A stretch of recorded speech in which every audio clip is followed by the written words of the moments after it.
তো বন্ধুরা, চলে এলাম আরও একটি নতুন ব্লগ নিয়ে। শুক্রবারের ব্লগ।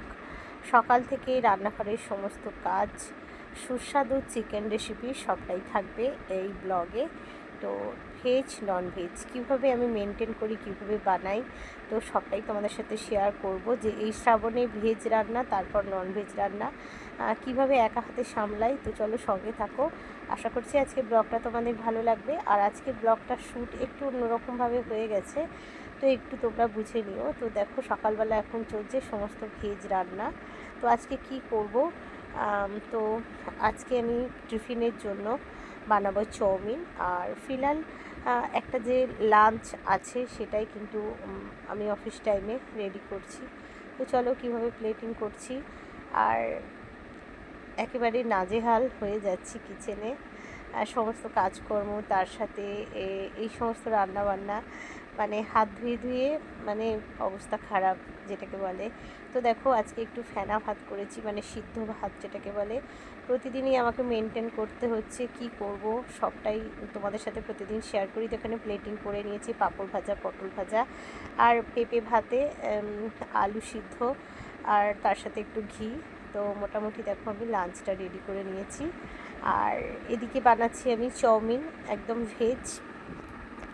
তো বাদামগুলো একটু ভেজে নিয়েছি, চেষ্টা করেছি উপরের যে খোলাগুলো আছে সেইগুলো একটু মানে গরম একটুখানি শ্যালো ফ্রাই করে তারপরে খোলাগুলো ছাড়িয়ে নিয়েছি। এইভাবে করলে দেখতেও ভালো লাগে, আর খোলাগুলো মানে ফেলা যায়।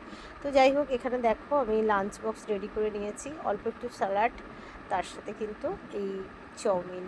তো এই ছিল ভেজ রান্না। তো চলো এরপর দেখা যাক আজকে নন ভেজে আমি কি করি। ভীষণ অবস্থা খারাপ, শুধু আমার না, প্রত্যেকটা বাড়িতেই। আর এই যে গাছের পেঁপে দেখতে পাচ্ছ, মানে পুরো পাকা পাকা হয়ে এসেছিলো, কিন্তু একদম দানা হয়ে গেছে। দানাগুলো একটু রেখে দিলে আবার পরবর্তীকালে কিন্তু গাছ হবে। তো সমস্ত ভেজ রান্না করে বেরিয়ে এসেছি। এরপর এসে গেছে বাজার থেকে দেখো চিকেন। তোমরা তো যারা আমার ব্লগ দেখো অবশ্যই জানো যে সপ্তাহে 3 দিন কিন্তু আমার বাড়িতে চিকেনটা একদম হবেই। তো যাই হোক, এখন চিকেনটা ভালো করে ধুয়ে নেব। আর তোমরা কে কী রেসিপি বানাচ্ছ অবশ্যই কিন্তু শেয়ার করো। আর আজকে ফ্রাইডে, তো ফ্রাইডের একটা যে কুকিং একটা কি বলবো, একটা যে রুটিন থাকে, তো সেটাই তোমাদের সাথে সকাল থেকেই শেয়ার করছি, বলতে পারো মর্নিং টু আফটারনুন। আর এই যে চিকেনের জন্য একটু আলু আমি ফ্রাই করেছি। অলমোস্ট চিকেনটা কিন্তু হয়েই গেছে, তোমাদের সাথে শেয়ার করে দিলাম। তো আজকের এই ছিল রেসিপি। কেমন লাগলো অবশ্যই কিন্তু কমেন্ট করে জানিও। দেখা হচ্ছে নেক্সট ব্লগে।